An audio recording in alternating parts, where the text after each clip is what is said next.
1971 के युद्ध को समझने के लिए हमें इससे पहले के भारत और पाकिस्तान के बारे में थोड़ी जानकारी लेना जरूरी है। सन 1947 में जब भारत को आजादी मिली, उस वक्त देश को बंटवारे का दर्द सहना पड़ा था और मोहम्मद अली जिन्ना की मांग पर मुस्लिम मेजॉरिटी एरिया को एक नया देश बनाने की मांग उठने लगी। इस तरह से 14 अगस्त सन 1947 को भारत के ही एक हिस्से को अलग करके एक नया देश पाकिस्तान बनाया गया। मगर पाकिस्तान के बनने के बाद भी समस्या ये थी कि भारत में मुस्लिम पॉपुलेशन ज्यादातर दो हिस्सों में थी। इनमें एक था वेस्टर्न इंडिया में और दूसरा ईस्टर्न इंडिया में। वेस्टर्न इंडिया का मतलब है राजस्थान, गुजरात, पंजाब और जम्मू कश्मीर का पश्चिमी हिस्सा, और ईस्ट इंडिया का मतलब है आज के समय में बांग्लादेश।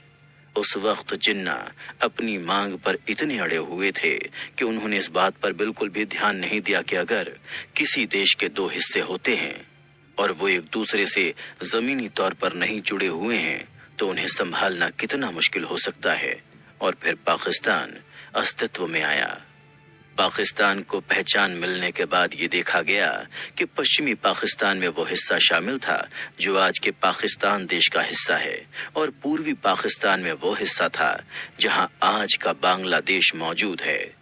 उस वक्त से ही पाकिस्तान की राजनीति में पश्चिमी पाकिस्तान ज्यादा जरूरी भूमिका निभाता था और पूर्वी पाकिस्तान के लोगों को इतनी ज्यादा अहमियत नहीं दी जाती थी।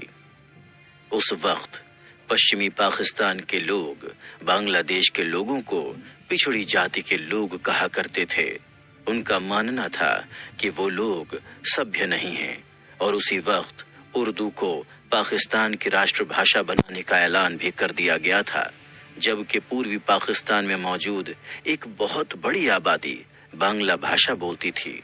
साथ ही पश्चिमी पाकिस्तान में भी पंजाबी, सिंधी और बलूचिस्तान के लोग अलग अलग भाषाएं बोला करते थे। इस वजह से उस वक्त पूरे पाकिस्तान में इस बात को लेकर काफी नाराजगी भी देखी जाती थी। साल 1970 में जब पाकिस्तान के अंदर लोकसभा चुनाव हुए तो उस चुनाव में पूर्वी पाकिस्तान के शेख मुजीब उर रहमान जीत गए थे, मगर वो बांग्लादेश के थे।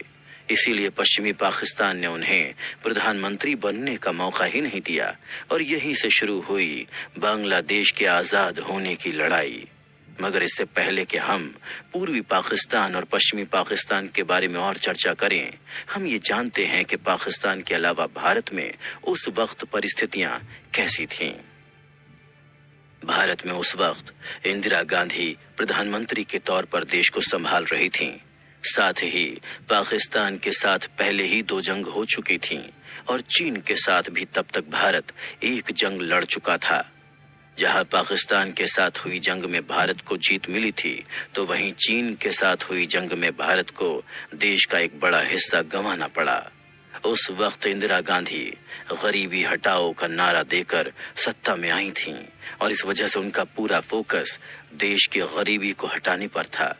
लेकिन भारत पूर्वी और पश्चिमी पाकिस्तान के बीच में मौजूद था, और इस वजह से इन दोनों इलाकों के बीच की परेशानी से भारत भी काफी परेशान हो रहा था। दरअसल भारत की परेशानी की एक वजह यह भी थी कि जब शेख मुजीब उर रहमान को प्रधानमंत्री नहीं बनने दिया गया तो उन्होंने मार्च सन 1971 में एक आजाद देश बांग्लादेश बनाने की मांग करना शुरू कर दिया था, और अपने देश के टुकड़े होते हुए देखकर पाकिस्तानी सरकार ने बांग्लादेश के अंदर अपनी सेना भेज दी और शेख मुजीब उर रहमान को गिरफ्तार करके कराची ले आया गया। इधर पाकिस्तानी सेना ने बांग्लादेशी आम नागरिकों पर खुलेआम अत्याचार करने शुरू कर दिए, जहां हर दिन हजारों की संख्या में बांग्लादेशी आम नागरिकों को मारा जाने लगा था। आंकड़ों की माने तो करीब 30 लाख आम नागरिकों को उस वक्त पाकिस्तानी सेना ने मार दिया था, और इसके साथ साथ 4 लाख महिलाओं के साथ बलात्कार भी किया गया।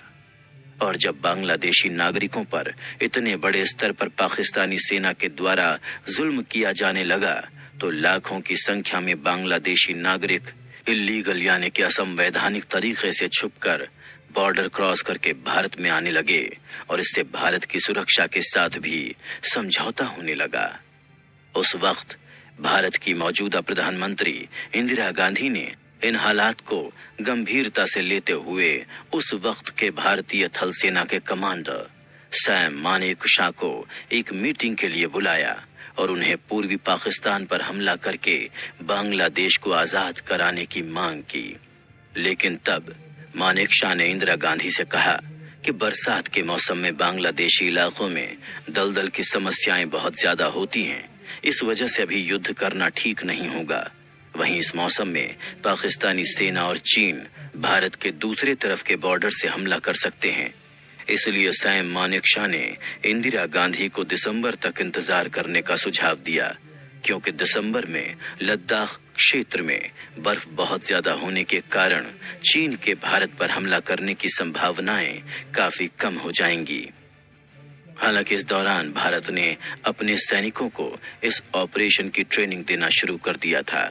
साथ ही साथ भारतीय सेना ने मुक्ति वाहिनी को भी पाकिस्तानी सेना के खिलाफ लड़ने के लिए ट्रेनिंग देना शुरू कर दिया था।